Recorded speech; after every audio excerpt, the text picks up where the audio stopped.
All right, thrilled to be with you all today. We're going to be dealing with a video that Gavin Ortlund put out not long back. I think maybe about a week and a half or two ago. And I was really not aware of it. And even if I had known about it, I've got a lot that I'm working on right now, working on multiple books, debate prepping, and working on a lot of material in Spanish now. I'm glad I finally have the time to get to it. That being said, really, it's nothing new here. A lot of more of the same that Dr. Ortlund put forth. I think about a year ago, and we replied to it in depth. Gavin is fully aware of our response. We heard nothing back. Only briefly did he attempt to engage with our material, and then we heard nothing back, which is very telling. But I think that this time around, we'll deal with what Gavin does want. The video that he put forth is replying to my friend Agnes Domini, which, by the way, is doing a lot of really good material. Down there will be a link where you can find his incredible channel. Go over there and subscribe. The guy's great, doing a lot of great work. And you're going to find that the problem being is that Gavin Ortlund, and I agree with Agnes. No, I agree very much so that Dr. Ortlund does quote mine a lot, will at times share false canons that are dubious, information that is dubious, quotations from fathers that are very heavily contested by scholarship. He won't tell his audience when he does that. He does that over and over again.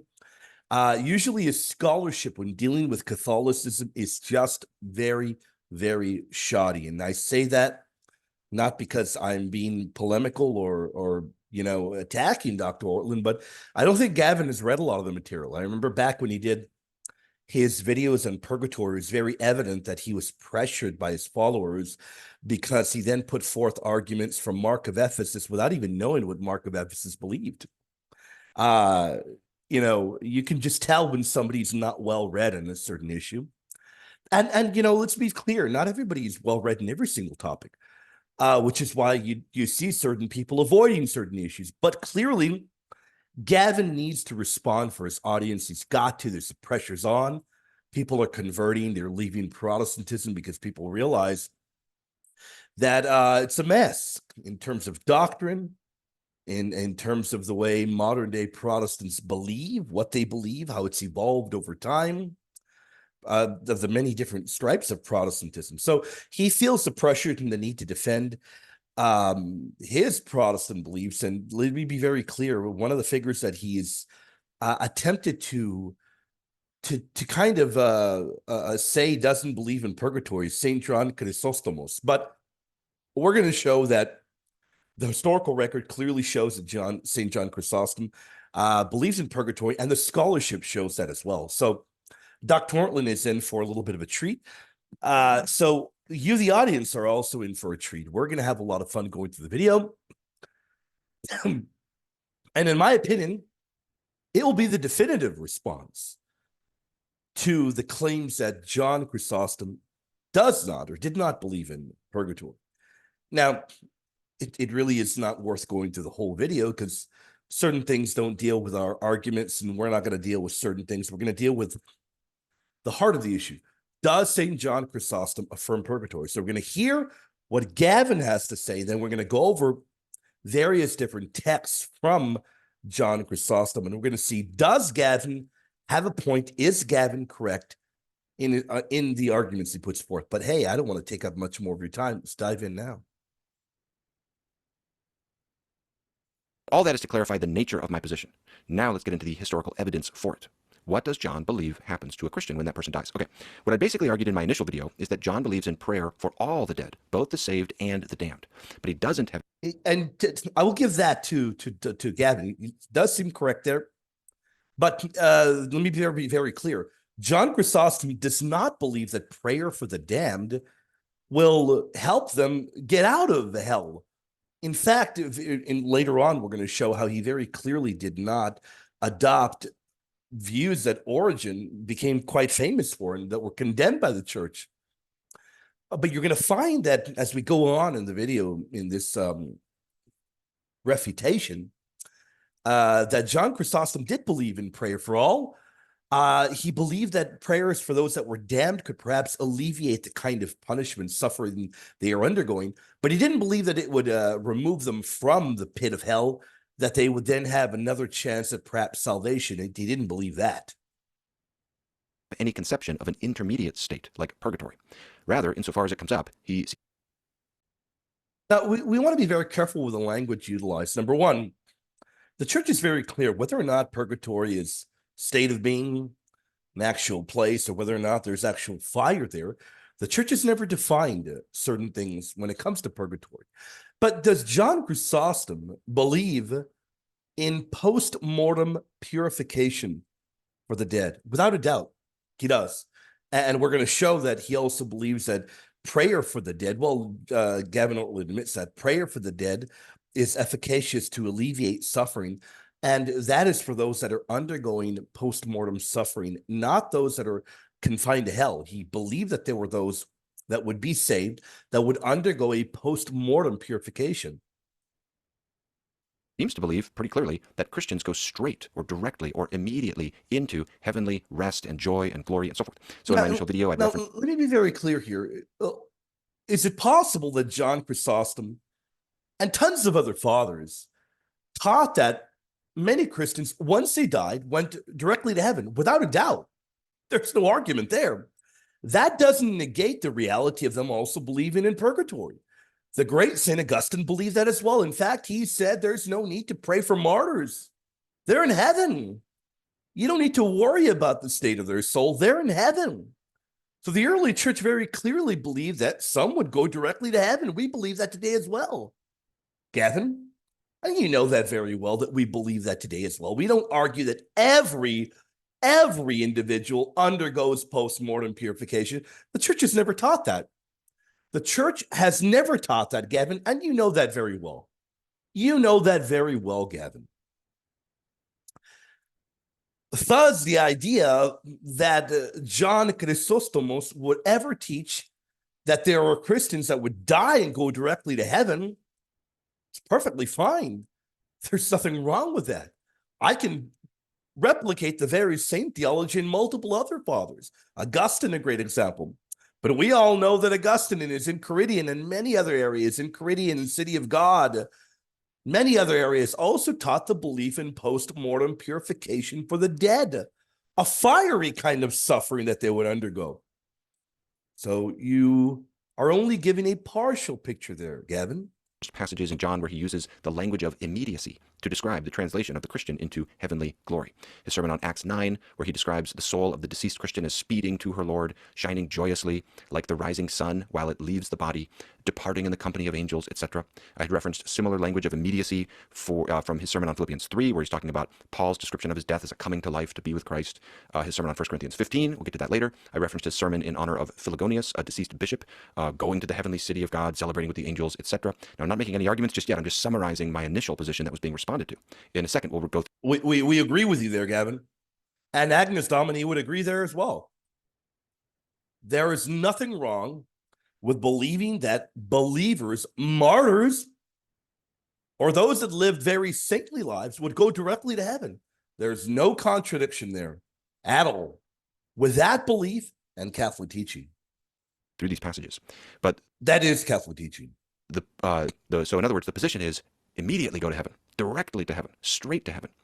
And these are the adverbs that are used. Daily used the word directly. Marinus used the adverb immediately. I'd used both of those adverbs as well as the adverb straight all throughout my video. It's very clear what I was arguing. I said that over and over. But in his response, this is one of those examples where he leaves out, when I summarized my argument, he skips over that. So he shows clips of me talking about the sermon on Philippians 3, the Philogonius sermon, but he skips over my summary. And so he's able to say this. Basically says, you will go to heaven too, if you follow his example. This is unironically like the dumbest thing ever. Like if you actually process what he's saying here, it's just clear this is not a real argument. He's quoting a bunch of passages in which Chrysostom talks about people going to heaven. Wow, who would have thought? Is that in any way taking away from purgatory? Clearly not. Purgatory is an intermediate state between heaven and death, which some believers need to go through. In the end, they all go to heaven, directly or via purgatory. It doesn't matter. So you can see in his summary of my position, he's left off the adverbs straight, directly, immediately, etc. And he was able to do that by only playing those clips where I'm responding to the particular sermons and skipping over my summary. So he played right up to this summary, he played after it, but he skipped over where I actually said this. I'm firmly convinced John thinks deceased Christians go straight to heaven. He interprets. Now, let me be very clear. Agnus Domini, because I know him. And by the way, for people that are criticizing him for being anonymous, let me remind you that at times being anonymous may be a little bit better than having your face out there. Let me tell you why. Every now and then when Gavin gets his feelings hurt, he'll make a community post about me, or he'll go over to my Facebook wall and stalk me and begin spamming my wall. Now, now he can come back and say, William, I don't think that's spamming. You know, I think it's spamming when you post over and over to try and defend yourself because your ego has been bruised because you've been refuted, which you've done. And Gavin Ortlund has tried to trash you. By the way, Gavin, you helped me get about 1,000 or more subs when he made that community post trying to trash me. Tip of the hat to you, Gavin. Did you think that was going to hurt my feelings? Gavin slept like a baby that night, Gavin. Like a baby. Anyway, I totally get why Agnus Domini would remain anonymous. He really doesn't want to deal with Gavin making a community post about him and trying to rally up the followers and try and go after him. Or probably doesn't want Gavin going over to his Facebook profile and launching his tirades because his feelings are hurt. I totally get it. Certain people want to remain anonymous. Okay. It doesn't mean that Agnus Domini is of bad will or that he's a troll. Doesn't mean that at all. The fire of 1 Corinthians 3:15 is the fire of hell. And he consistently speaks about. We will get to that later. Gavin Ortlund is correct in that particular point there. Because of Origen's ridiculous heresies, St.John Chrysostom does interpret that particular portion of 1 Corinthians 3 to be hellfire. Unfortunately, he's very novel in that interpretation. Now, you may be wondering, well, William, I thought in your debates over and over, you have told us that the fathers were unanimous when they interpreted 1 Corinthians 3. And I do hold to that. I remain there. I remain at that point. Now, Chrysostom had a novel interpretation on the salvation aspect, the sothesetai from 1 Corinthians 3, where one is saved. We'll talk about that later. But he still interpreted 1 Corinthians 3 in a purgatorial fashion. And we'll look at that later as well. As convoluted as it may seem, still interpreted it in a purgatorial fashion. And in fact, all I ever hear about is Homily 9 from Chrysostom. Well, he wrote a whole lot more. And he talked about 1 Corinthians 3 in other areas as well. Why doesn't Gavin bring those up? I'll tell you why, because you got to read them in order to know where they are. You got to actually do your homework to actually know what the scholars say, not only daily, about John Chrysostom. By the way, I've read Daly. Daly never even goes into trying to deal with any of those texts of Chrysostom that we're going to look at in a moment. He's very selective when he looks at. And Daly's book is not a book on the scholarship of purgatory. We need to be very clear about that. The Reverend Dr. Daly is my friend, but he will tell you immediately, his book was not a book that was fixated upon the doctrine of purgatory. Let me be very clear about that. But we go onward. Deceased Christians going straight to heaven. Let me give a few examples so you can see my usage of the adverb straight there. Like I said, I also use the adverbs directly and immediately. So it's very clear what I'm arguing, I think. Again, the quote mining is not happening by me, but to me here. You don't have to quote every single second of a video when you respond to it. I'm not going to do that here. But you shouldn't leave out sections that then enable you to distort the position you're attacking. And obviously, there's a difference between going straight to heaven versus going to purgatory first and then to heaven. And again, that is to assume that John Chrysostom taught that purgatory was an actual place. Again, Gavin is misrepresenting what Catholics believe.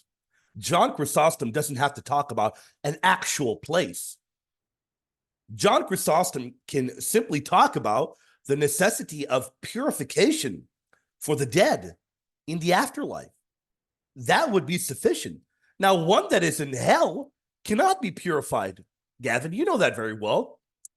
Even though, and I'm not agreeing with it, even though we are on the same page as to John Chrysostom teaching prayer for the damned, because he believed it would alleviate any a kind of suffering they were going under, but it would not grant them access to heaven.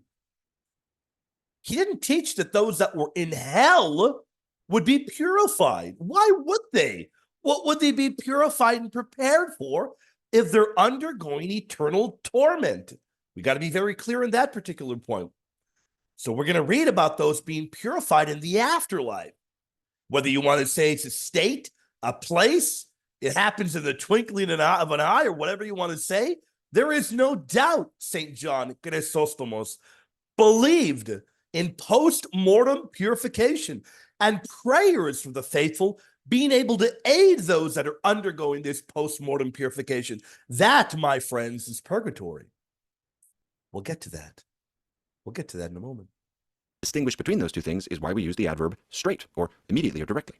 Okay, so now why do I hold that view, along with Daly and Marnus and others? Because the language of immediacy for the translation of a Christian into heavenly joy and rest and repose and so forth is found all over in John's writings. All over in all of the early church fathers' writings. We totally agree with that. All over all of their writings. There's no argument there.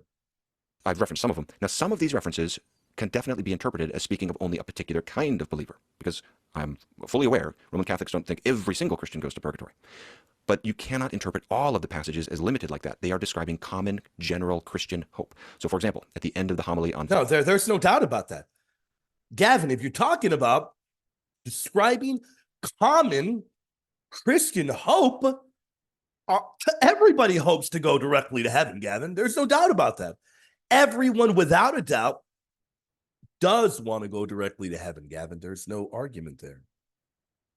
Philogonius, John enjoins his listeners to follow Philogonius's example, such that being received into heaven and paid back... May all of us attain this. There's no doubt. And again, we're not going to go over all of those texts again where John Chrysostom talks about those going directly to heaven.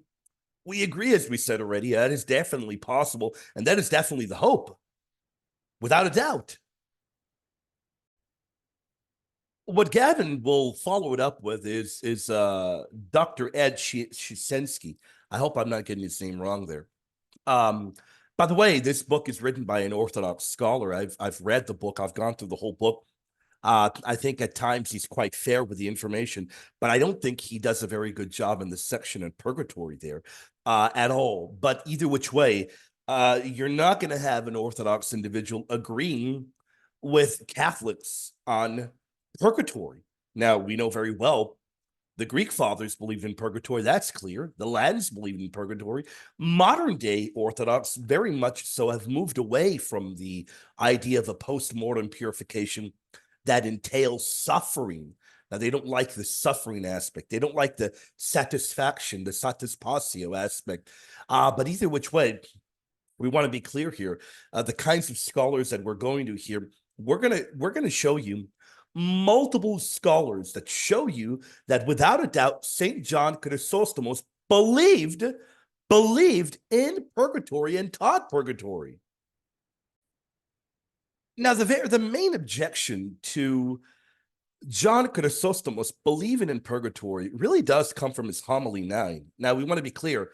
The other areas that Gavin brings up, we've gone over them. We've gone over all of them. Go over our mega series on purgatory. Go over it, and you're going to find how we deal with all of them bit by bit. Our duty today is not to go over all of that again. Our duty and our job is to show you that John Chrysostom believed in purgatory, and scholarship shows that. And that is what we're going to do today.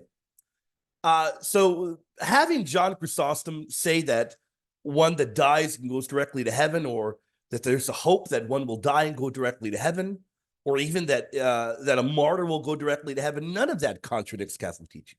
None of it at all. Now, on the flip side, does John Chrysostom ever teach a purgatorial suffering in the afterlife, a purification? Without a doubt he does. But we're going to look at where Protestants zero in on is the homily 9, and he provides a commentary in 1 Corinthians 3. It is a very important one because it really does get brought up a lot, and it got brought up at the arguments, at the debates at Florence. Mark of Ephesus brought it up as well later. So it's a passage that has been dealt with during that period of time. It was dealt with during the great debates between Johann Eck and Martin Luther. It was dealt with there. It's a great book. You got to get a hold of it. It was also dealt with by St. Robert Bellarmine. So does St. John Chrysostom teach purgatory here? Yeah, he does. And we're going to go over it. But he also provides a novel interpretation of the salvation aspect, of 1 Corinthians 3. Now, do we agree with it? No, we don't. But he still has a purgatorial aspect, a purgatorial view in 1 Corinthians 3. Now, we're going to look at this and we're going to break it down. This is really important. Now, here you have John Chrysostom telling us. Now, his meaning is this: if any man have an ill life for the right faith, his faith shall not shelter him from punishment, his work being burnt up. The phrase shall be burned up means shall not endure the violence of the fire.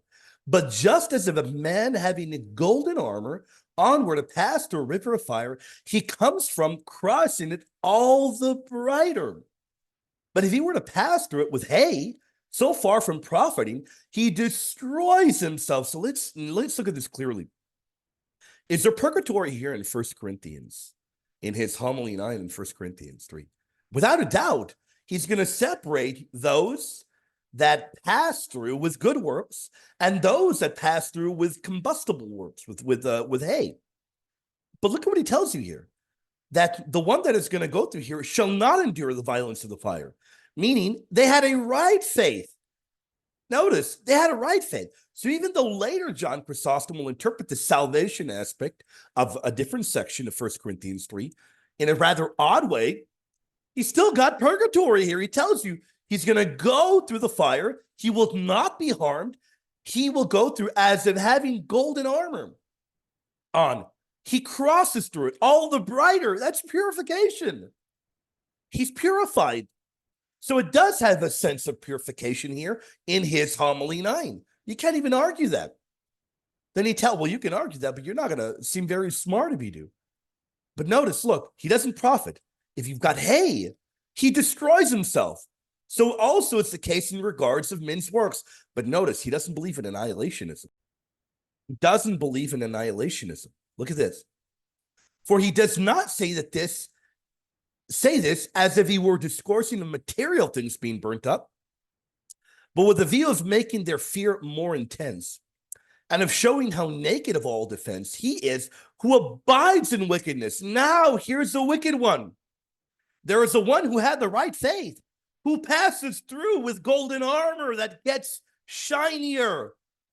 And then there's one that is wicked.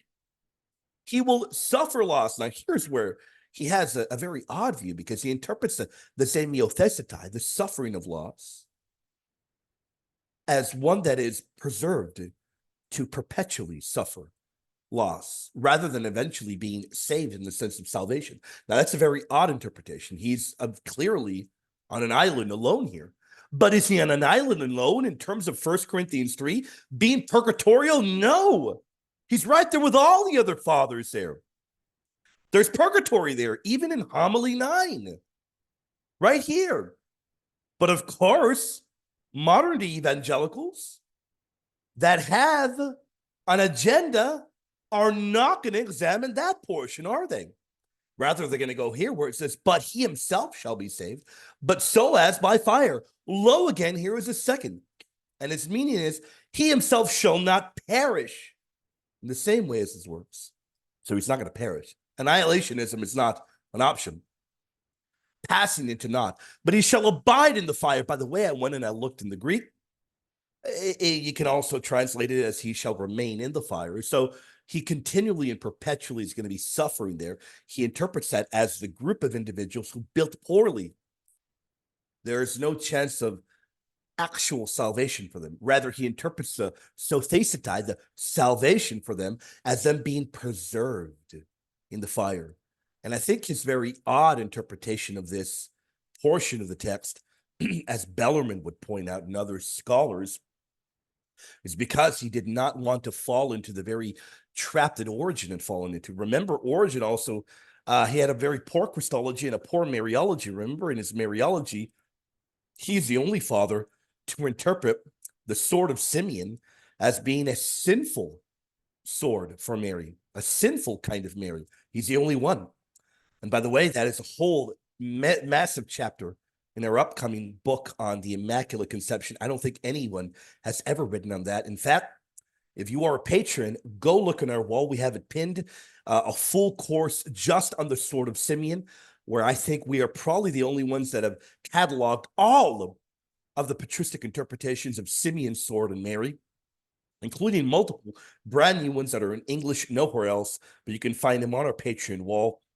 We really appreciate your support. So that is a course that is not open to the public. If you do want to go look at that, please consider becoming a Patreon. Your help and your support allows us to do the work that we're doing here. Otherwise, we wouldn't be able to do the kind of work. We thank you from the bottom of our heart, but we continue that this is an odd one. But remember, we mentioned Origen, because just like Origen, having that very unique and poor interpretation of Simeon's sword, fathers after him had to interpret and very clearly hit out against the fact that he was wrong. Basil was clear in his interpretation, and multiple other authors, St. Cyril and multiple others, they knew that Origen's interpretation was heretical, so they had to very clearly hammer home on the fact that Mary remained Holy Mary, even after suffering at the foot of the cross. And such is the case right here as well, where St. John Chrysostom very clearly has got to, in his mind, provide a novel interpretation of a particular portion of 1 Corinthians 3 so as to not seemingly fall into the trap that Origen did. Brilliant theologian, brilliant scholar, not a saint. But if that wasn't enough, John Chrysostom revisits 1 Corinthians 3 in another work of his, that in fact, in more works, but particularly in this one, which is perhaps, if the other one is not very clear to you, maybe this one will be pretty clear to you. Here he tells us that there's a prediction of Christ's second coming. Christ will come and demand an accounting of the whole human race. So this is the second coming. This is the second coming, where he's going to come and demand an accounting of the whole human race and of the Jews along with the others. See how both David and Malachi foretold this. So this is talking about Judgment Day. This is Judgment Day. This is post-mortem.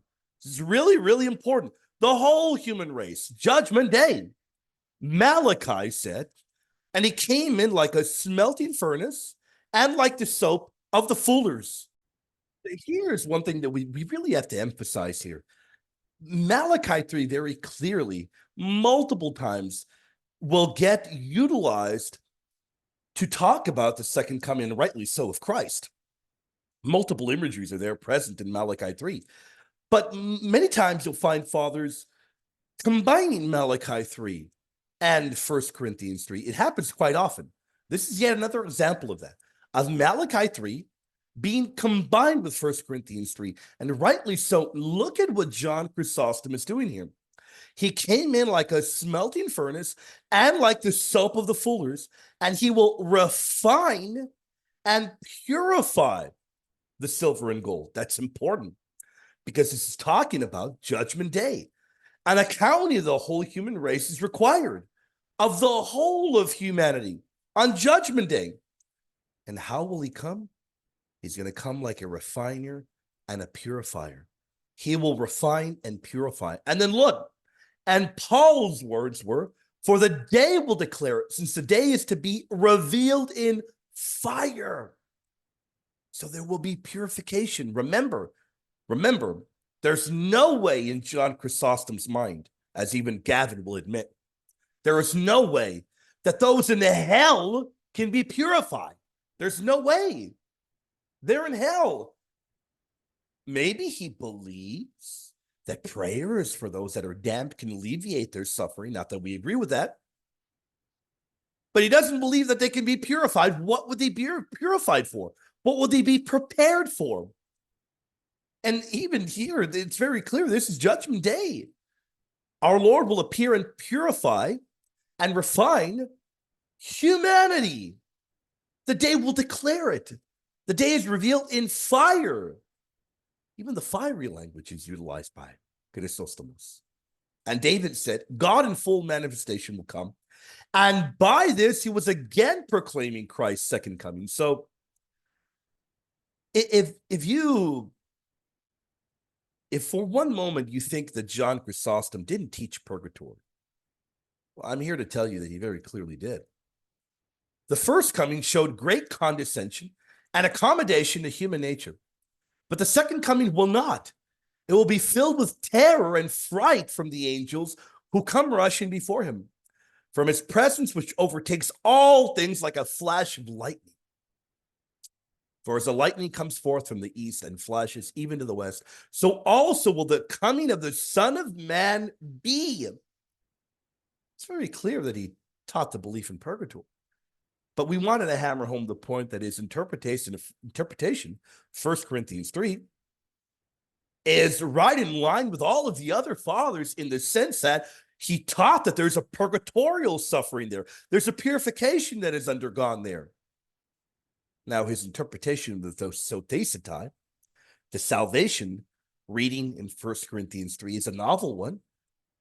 But at the end of the day, if you're going to argue that John Chrysostom, the great Greek orator and great Greek father, didn't believe in purgatory, you're going to have a hard time getting over these texts. A hard time. Now, we've gone over this before. Gavin is well aware of them. He's well aware. And Gavin is his best hope. His prayer out there, his living on a prayer is that people don't see my videos. They're watching them, Gavin. They're watching them, Gavin. But that's his great hope. Imagine that. Oh, he's probably hoping, please don't watch William's videos. He's refuted every point of mine. I'm going to pretend he's not there, even though I'm going to stalk his Facebook wall. And even though I'm going to email him, tell him nasty things. And even though I'm going to make a community post to try and trash his name, Gavin, I'm an apologist. I can take the criticism. Gavin. And I don't mind the criticism. Because as an apologist, you better be able to handle it. If you can't handle it, you react the way you've reacted at times, well, my friend, you're going to find that the world of apologetics is a pretty rough one. I mean, learn to take the criticism as long as it's done in a charitable way. I would never attack Gavin personally. I would never wish harm upon him or anything that those crazy people do out there that don't take apologetics seriously. We know that people that do that and act like that and take things to another level, they should not even be doing apologetics. In fact, they're not. They are. They need to get to mass. They need to pray. And as such, in that very same point, we need to pray for Gavin. Gavin has an intense amount of pressure on him to try to keep his flock Protestant. It's desperate. He needs to be prayed for. Pray for Gavin. If you cannot find it in your heart to pray for Gavin, then you really need to reconsider whether or not you truly are following in the path of the faith. But there are more. In his homily in 1 Corinthians, we encounter such an incredible text from St.John Chrysostom, where he'll tell us, let us help and commemorate them. Now, this is important. You're talking about commemorating the dead. Now, this is important because if you're going to deny the belief in purgatory, I don't know what to tell you at this point. If Job's sons were purified by their father's sacrifice, so commemorating the dead, there is a purification by a sacrifice being referred to, will draw the parallelism in the purification that will happen with the sacrifice of the Mass. Okay, what is the point? What is being done here? Why would we doubt that our offerings for the dead bring them some consolation? So there's a parallel. Let us not hesitate to help those who have died and to offer our prayers for them. So there's a kind of purification and alleviation. Job's sons are purified by their father's sacrifice. Now our offerings, our sacrifices for the dead, they can bring them consolation. But there's a parallelism of that purification.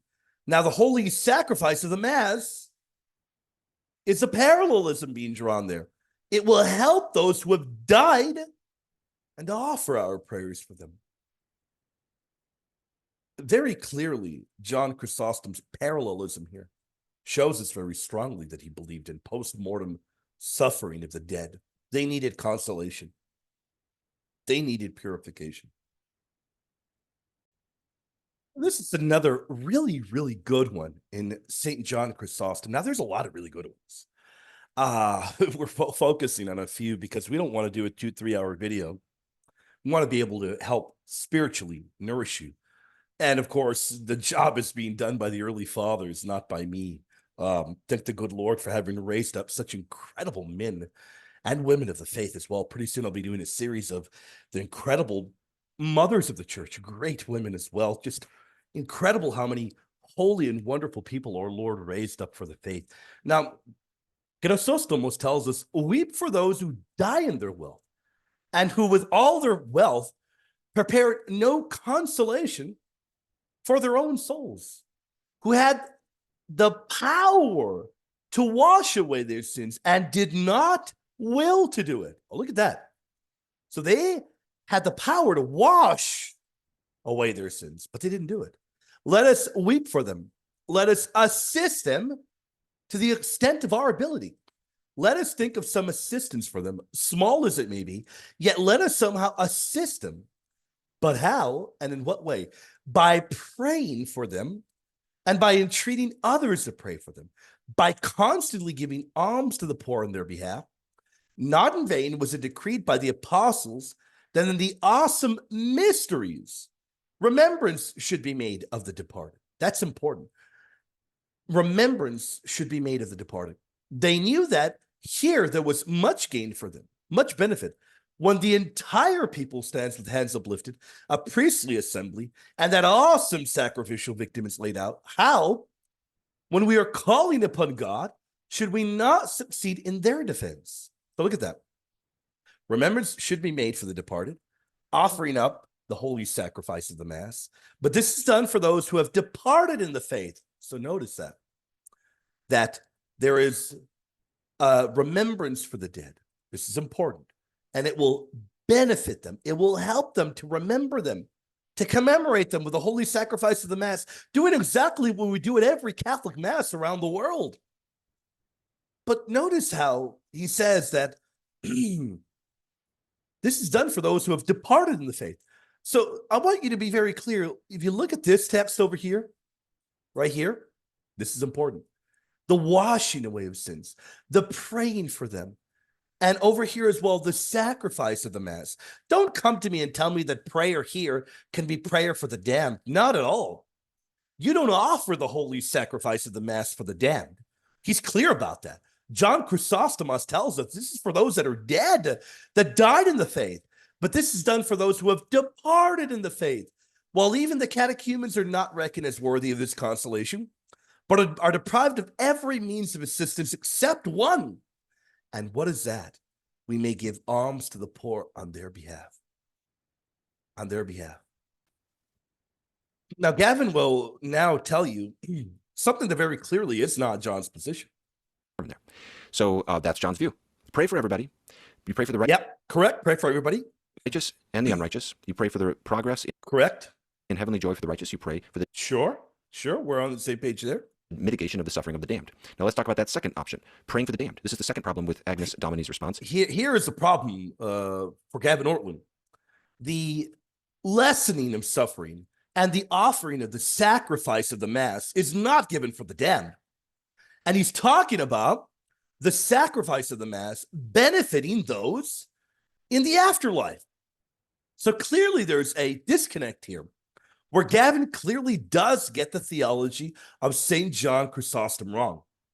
By the way, earlier in the video, which we are not going to go over, where it says why engage scholarship, I didn't go over that because I'm dealing with purgatory in general. But we're going to show, Gavin, what scholarship has to say on this issue. And in fact, we're going to look at perhaps the top, actually not perhaps, but yes, without a doubt, the top English-speaking scholar on Chrysostom in the world. Does he agree with Gavin?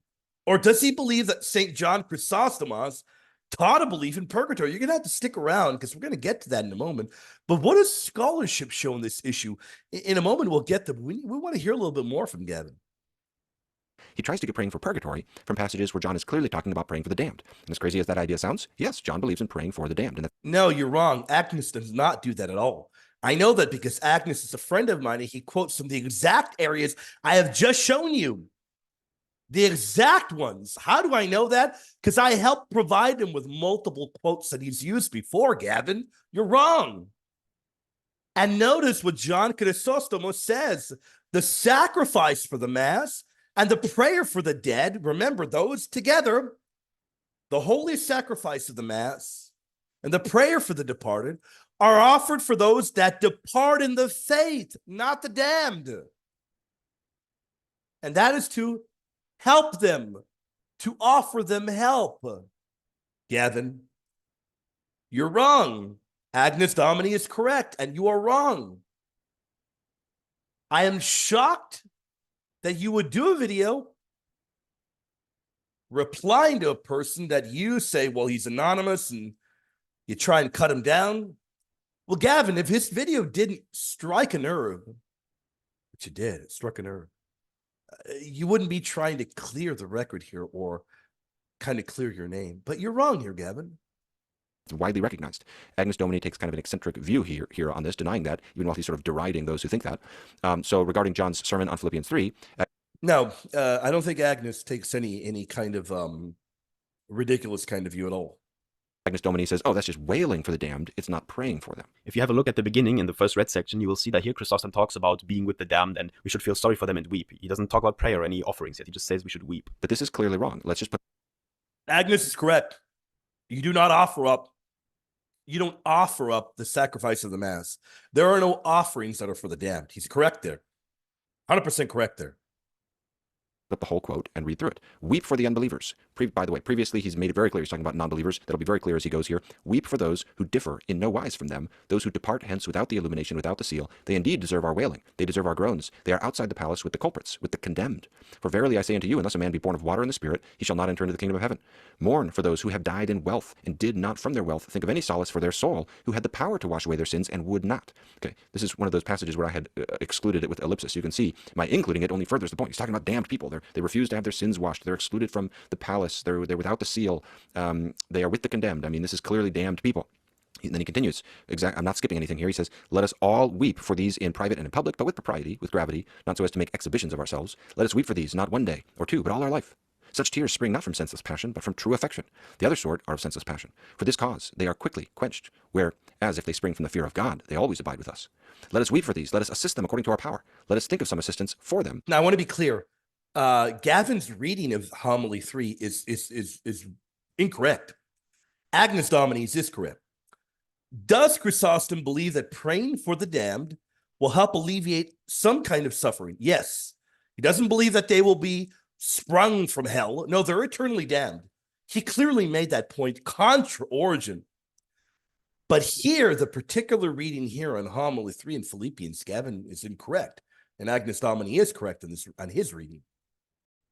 What does scholarship have to say on this issue? And I think that is going to be really important because we're going to have to examine what do the scholars have to say, actual theological scholars that deal with John Chrysostomos and his statements on post-mortem purification, or if there is a lack of scholars that actually even talk about it. But we're going to find that if you look at the concise dictionary of theology from O'Collins and Ferrugia, under the particular section on purgatory, in belief in purgatory, we're told, can be validated in the light of divine justice and by the fact of Christians praying attested at least since the 2nd century, as in the tomb inscription of Abertius, bishop of Hierapolis in Phrygia, in modern-day Turkey, who died circa 200, and celebrating the Eucharist attested at least since the 3rd century for their dead. In line with this practice, look at this, this is important.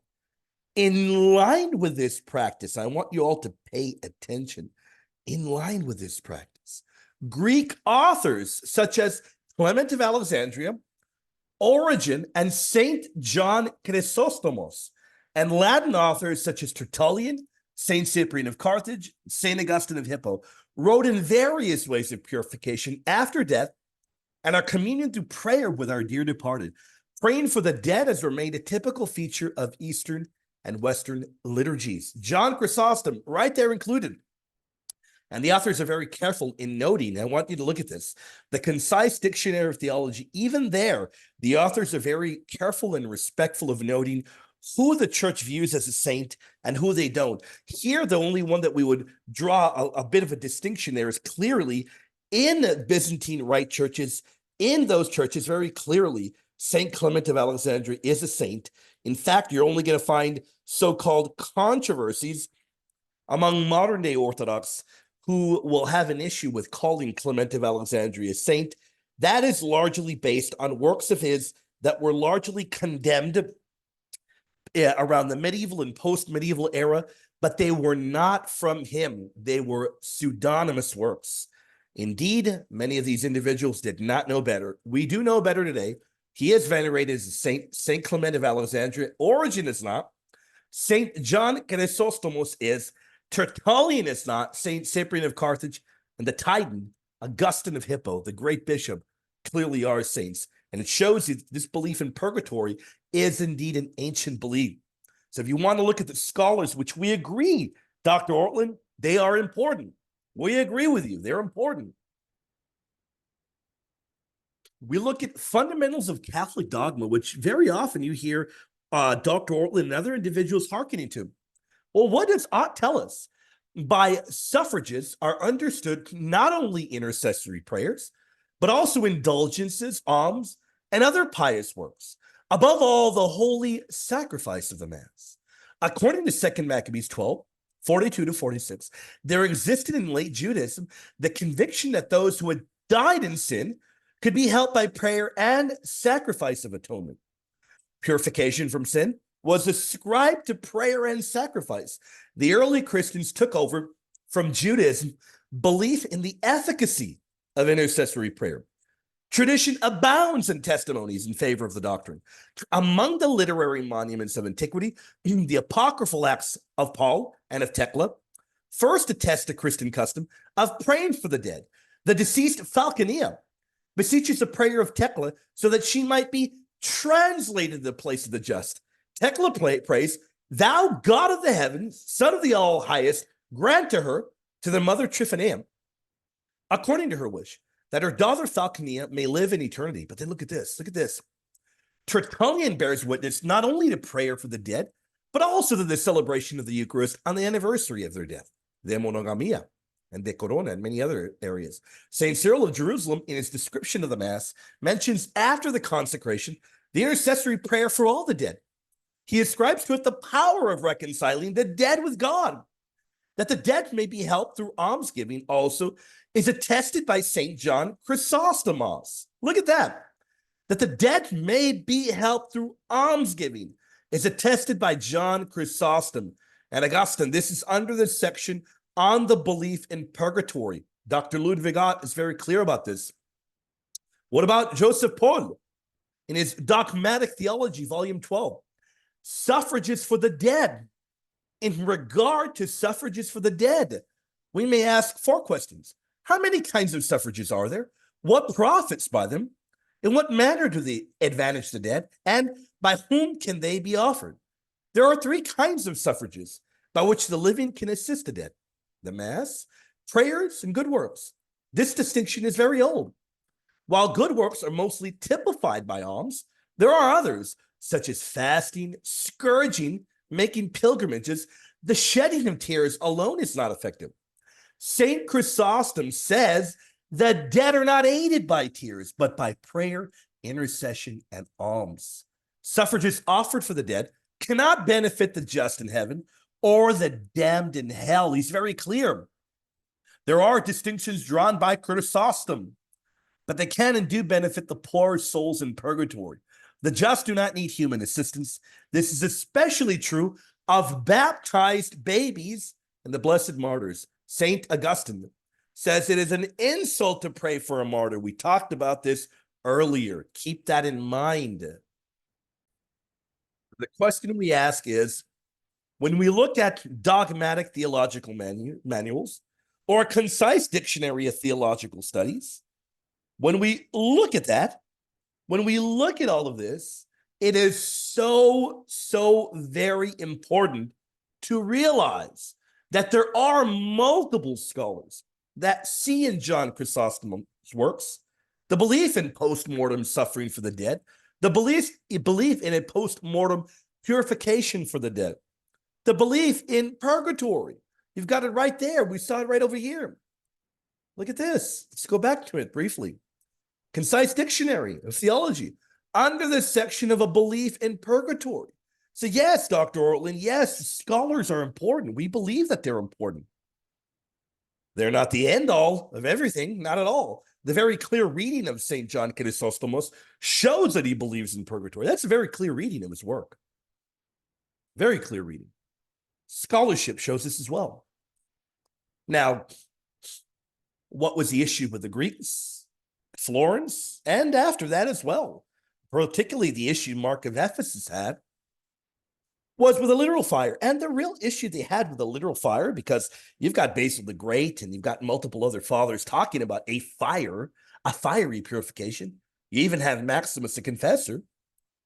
So Mark of Ephesus was wrong there. But why was there an issue with it? Because they wanted to avoid the very stained reputation that came with adopting anything that seemed similar to the viewpoints of Origen, which is very clearly why John Chrysostom provides a novel interpretation to a particular section of the commentary of 1 Corinthians 3. But he never denies purgatory. There's no doubt he believed in purgatory.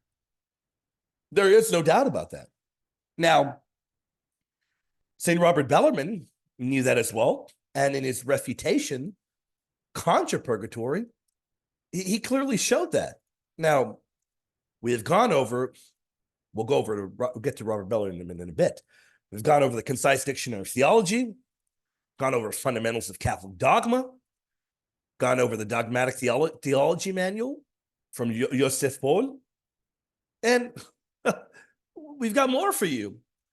In the collection of the Fathers of the Church, translated by Margaret Shotkin, you've got a very interesting commentary in here where we read earlier, where John Chrysostom, St. John Chrysostom, where he conflates Malachi 3 and 1 Corinthians 3.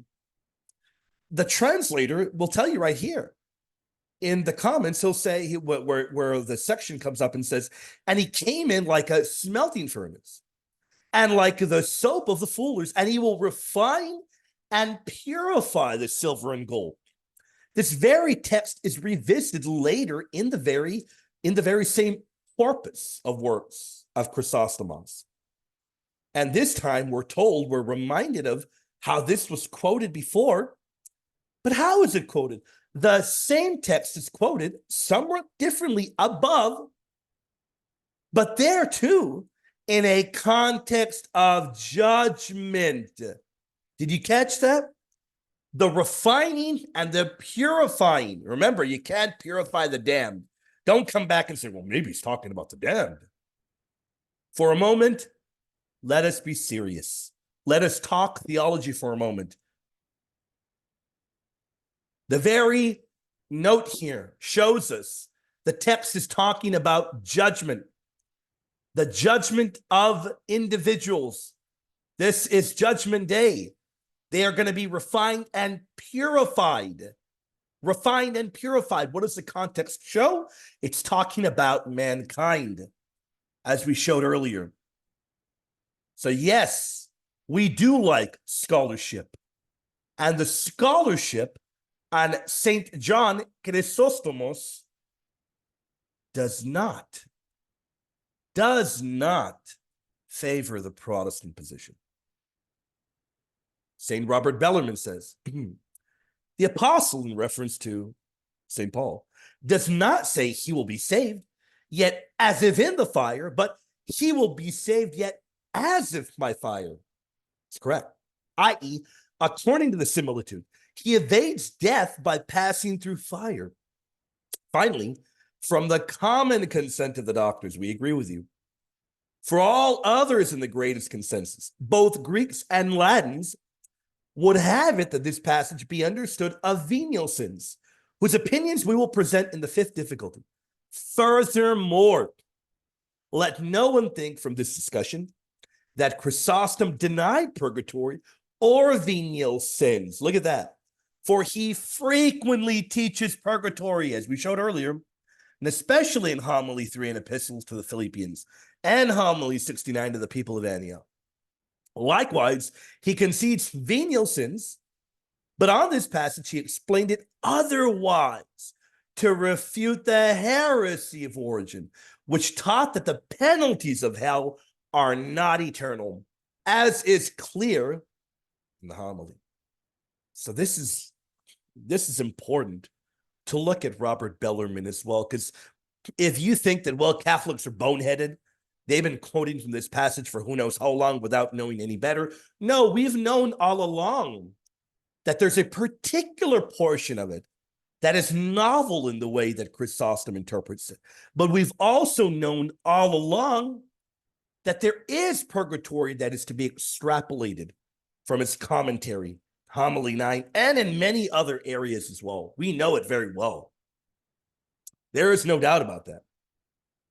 So we will conclude our refutation of Gavin by allowing one of the top, perhaps the top English scholar on St. John Chrysostom, the master Dr. Howell, who, by the way, is translating a monster-sized corpus of the works of John Chrysostom from Greek to the English. The only one doing this right now. I believe the volumes will come out very soon. But he is the top, an actual scholar on the writings of John Chrysostom. Does he tell us that John Chrysostom believed in purgatory? And by the way, when did Gavin Ortlund become a scholar in John Chrysostom? He's not, as far as I know. He's not, by the way. Rome to St. John Chrysostom, that they interpreted 1 Corinthians 3 in a purgatorial fashion. What I find fascinating is how the great St. John Chrysostom integrates Malachi 3 and 1 Corinthians 3 masterfully when he says, Christ will come and demand an accounting of the whole human race and of the Jews along with the others. See how both David and Malachi foretold this. Malachi said, and he came in like a smelting furnace and like the soap of the fullers, and he will refine and purify the silver and gold. And he goes onward to read St. Paul's words. For the day will declare it, since the day is to be revealed in fire. And David said, God in full manifestation will come, and by this was again proclaiming Christ's second coming. So let me ask you this, Dr. Hall. When I read this commentary, it's providing commentary 1 Corinthians 3, Malachi 3, to me it's very clear. This is post-mortem. He's talking about the second coming. This to me is purgatorial in every kind of manner. Am I reading it properly? What are your thoughts on this? Well, if we go back to the meaning of purgare, the Latin word to purge, to purify, yeah, you're absolutely right. I mean, the text in Malachi very clearly says that God, comes like a refining fire, and he purifies and he cleanses everything. Now, it's interesting that in this text, St. John is contrasting the first coming of Christ with the second coming, like Scripture does. It says that, the first coming, he came in humility, he came to redeem the world, but in his second coming, he will come in judgment. Now, that's what purgatory has in view, is that final judgment in which we must and will stand before God and give account of our life. As it were, purgatory prepares us for that, not Yeah. just for going into heaven, but for actually being there on the judgment day. So, Real teaching, Bill. One that really struck me as very clear, and I know you've done you've looked deeper into that. Is his comments? He provides commentary on Job when he says, "Let us help and commemorate them. If Job's sons were purified by their father's sacrifice, why would we doubt that our offerings for the this is important, our offerings for the dead bring them some consolation? Let us not hesitate to help those who have died and to offer our prayers for them." I mean, that's really incredible, isn't it? yeah, it is. And in fact, if you let me give you the next sentence, the one right after what you read, he goes on to say, God is accustomed to bestow gifts for one for another. In other words, for one person, God gives gifts so that they will benefit another person. And that's why the sacrifice of the Mass is so important. Yeah. That's why our prayers are so important. You know, the Catholic Church for a long, I don't know how many centuries, but for a long time, we have these masses said for the dead. So we go in and we say, would you please say a mass for my dead father? Or so. Yeah. Why do we do that? Because the church is saying that what St. John Chrysostom is saying here, God bestows, through us, God allows us to participate in the salvation, in the final perfection of those who've gone on before us. Yeah. Yeah. That As we conclude our video, we do want to remind you that our goal was to show that the great golden mouthed one, the incredible St. John Chrysostom, very clearly did believe in purgatory, believed in post-mortem suffering for the dead, believed that our prayers and the holy sacrifice of the Mass, very clearly efficacious for the dead, not efficacious for those in eternal torment. We want to be very clear about that. So at the end of the day, if you are Catholic and you are wondering on what side does scholarship fall on, we looked at various scholars and the common sense reading of the text. It's very clear that St. John Chrysostom believed in purgatory. For our Orthodox brothers and sisters, if you're tuning in, many of you all have no issues with purgatory. For those of you that may say, well, the Greek fathers didn't believe in it, they very clearly did. And I debated the issue against one of your top scholars. I'd recommend you go look at that debate. But our Orthodox brothers and sisters believe in prayer for the dead, even though some may not believe in a post-mortem suffering aspect. Very clearly is a biblical aspect. And even though the Protestants altogether reject it, the topic of this show was to show that one of the greatest fathers of all time, the great St. John Chrysostom, believed in purgatory. And I think we've definitively shown that. If you've enjoyed the show we've done today, do me a great favor. Flood the comments down below for the algorithm. Your help allows us to do the videos we do. Your help allows that. Also, consider becoming a member or a patron. In fact, over there in our Patreon page on the wall, not even half a year back, we finished a mega course a few months ago, a mega course on the biblical roots of purgatory, beginning from the Old Testament, all throughout the New. We looked at the Hebrew, we looked at the Greek, and we went through every era of church history, even going up to the Council of Florence. We looked at all of this. Those are, of course, as you may know, we have multiple courses that are only for our members, only for our patrons. So consider becoming a patron. There will be a link down below.